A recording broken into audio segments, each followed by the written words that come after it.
আমি সৃজনী, আমার একটা ছোট্ট মিনি ব্লগে তোমাদের সকলকে ওয়েলকাম। তো আজকে আমরা চলে এসেছি নিউ টাউনে হস্তশিল্প মেলাতে। প্রতিবার যতবারই আসি খুবই ভালো লাগে হাতের কাজ দেখতে। তো এখানে পরপর এত সুন্দর সুন্দর হাতের কাজ দেখে তো মুগ্ধ হয়ে গেছিলাম, আর এই পুতুলটা আমার বেশ ভালো লেগেছিল আজকে। যারা যারা তোমরা একটু হোম ডেকর করতে ভালোবাসো তারা তো যেতেই পারো, ভীষণই ভালো। তো আমি এখান থেকে দুটো কোস্টার নিয়েছিলাম, যেটা ছিল হ্যান্ড পেন্টেড, খুবই সুন্দর ছিল। আর এখানে যা দেখছি সবই মনে হচ্ছে নিয়ে নিতে, কিন্তু ওই একটু বুঝে শুনে নিতে হবে, না হলে তো পকেট একদম ফাঁকা হয়ে যাবে।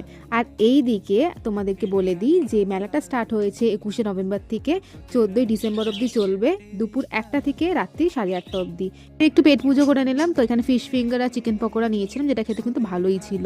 এরপরই কিউট কিউট পাখিগুলো দেখছিলাম, কি সুন্দর লাগছিল এগুলো। আর ফাইনালি অনেক কষ্টে ঘুরে ঘুরে তালপাতা সেপাই পেয়েছিলাম, তো সেটাই কিনে নিয়েছিলাম। আর ভাপা পিঠে নিয়ে চলো বাড়ি যাই। আজ তবে আসি, দেখা হচ্ছে পরে একটি ব্লগে।